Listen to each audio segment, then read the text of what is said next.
Assalamualaikum warahmatullahi wabarakatuh. Kami dari kelompok SPK, Sistem Pendukung Keputusan, dengan judul Analisis Aplikasi SPK untuk Pemilihan Gadget Terbaik. Eh, Kelompok kami terdiri dari yang pertama yaitu Zaki Ansah dengan NIM 210018332, Alfian Yusuf dengan NIM 210018321, dan Nanda Artadia dengan NIM 210018347. Lanjut. Untuk latar belakang dari sistem pengambilan keputusan kami yaitu dalam menghadapi dinamika pasar jadid yang terus berkembang, konsumen ditempatkan pada tantangan yang semakin kompleks dalam memilih perangkat yang paling cocok dengan kebutuhan dan preferensi mereka. Pertumbuhannya sangat pesat dalam berbagai merek model dan spesifikasi gadget, menimbulkan kebingungan, terutama karena kecepatan perubahan teknologi yang membuat konsumen perlu terus memperbarui pengetahuan mereka. Perubahan teknologi yang cepat menciptakan tren baru dan perangkat dengan fitur terkini yang mengharuskan konsumen untuk selalu mengikuti perkembangan terbaru. Keanekaragaman ini tidak hanya menuntut pemahaman teknis yang mendalam, tetapi juga menimbulkan kebutuhan untuk memahami bagaimana fitur-fitur tersebut dapat memenuhi kebutuhan sehari-hari pengguna. Keterbatasan pengetahuan tentang spesifikasi teknis gadget dapat menjadi penghalang serius. Tidak hanya konsumen memiliki pemahaman yang cukup untuk membandingkan perangkat dengan cermat dan memilih paling sesuai dengan kebutuhan mereka, akibatnya mereka mungkin beresiko membeli perangkat yang tidak sepenuhnya memenuhi harapan mereka. Selain itu, kebutuhan individu yang bervariasi menjadi pertimbangan penting. Beberapa konsumen mungkin mencari gadget untuk keperluan pekerjaan, sementara yang lain mungkin lebih fokus untuk hiburan atau produktivitas. Dalam konteks ini, solusi yang dapat memberikan rekomendasi yang personal dan relevan sangat diinginkan.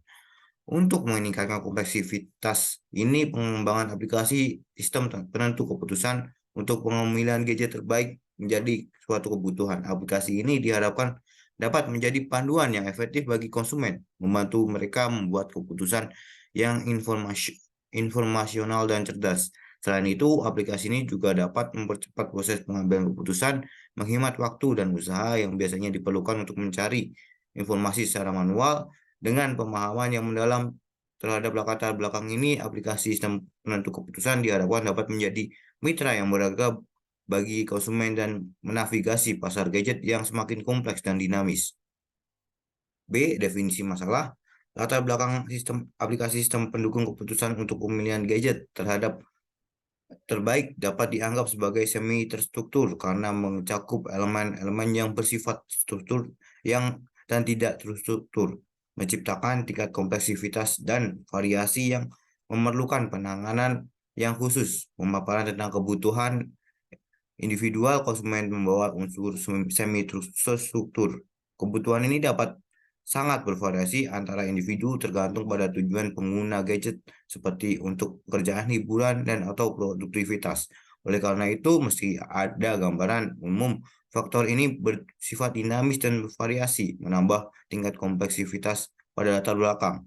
Meskipun informasi perangkat dijelaskan sebagai terstruktur, aspek kepercayaan dan terkini dapat informasi tersebut membawa elemen semi-struktur.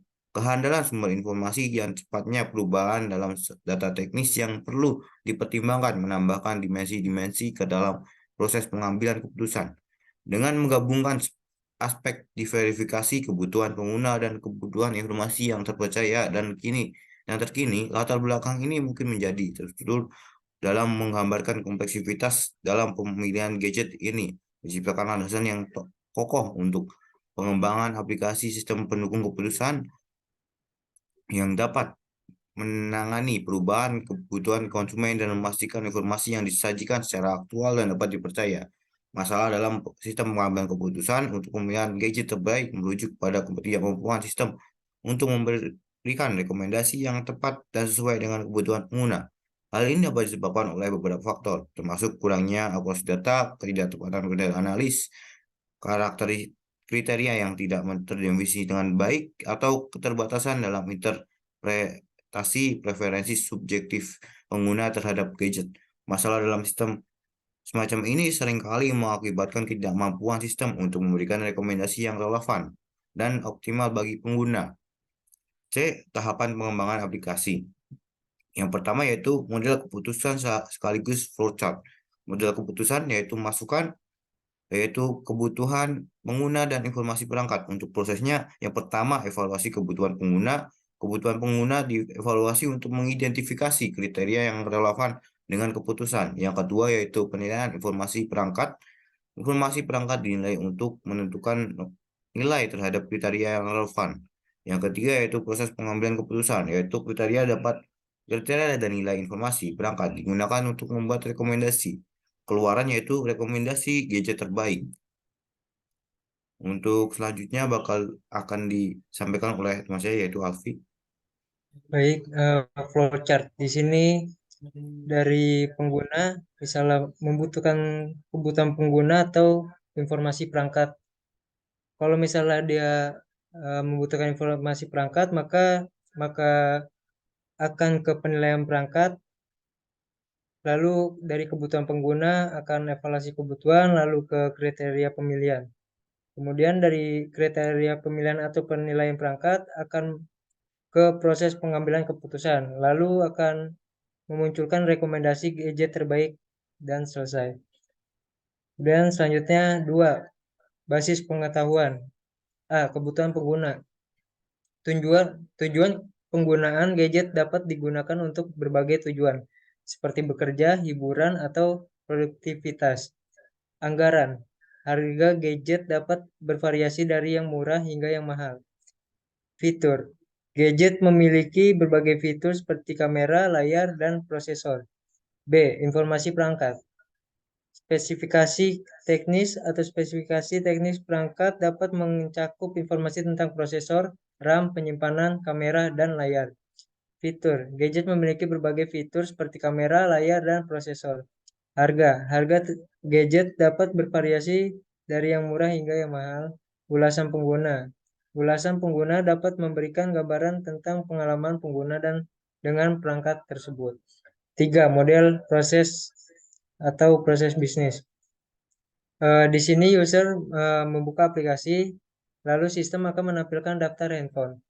Kemudian dari situ akan memilih, user disuruh untuk memilih fitur rekomendasi. Jika input dari data itu benar, maka akan menampilkan daftar handphone yang dicari. Kemudian jika dari input data handphone itu salah, maka user diminta untuk memilih atau memasukkan data lagi.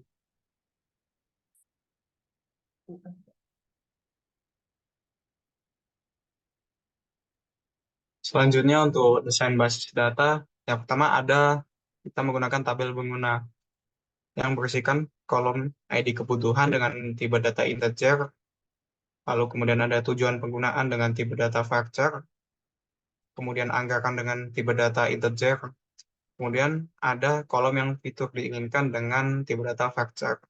Lalu ada tabel perangkat yang berisikan kolom ID perangkat dengan tipe data integer, nama perangkat varchar, jenis perangkat varchar, merek varchar, model varchar, spesifikasi teknis varchar, fitur varchar, harga integer, kemudian yang terakhir ulasan pengguna varchar.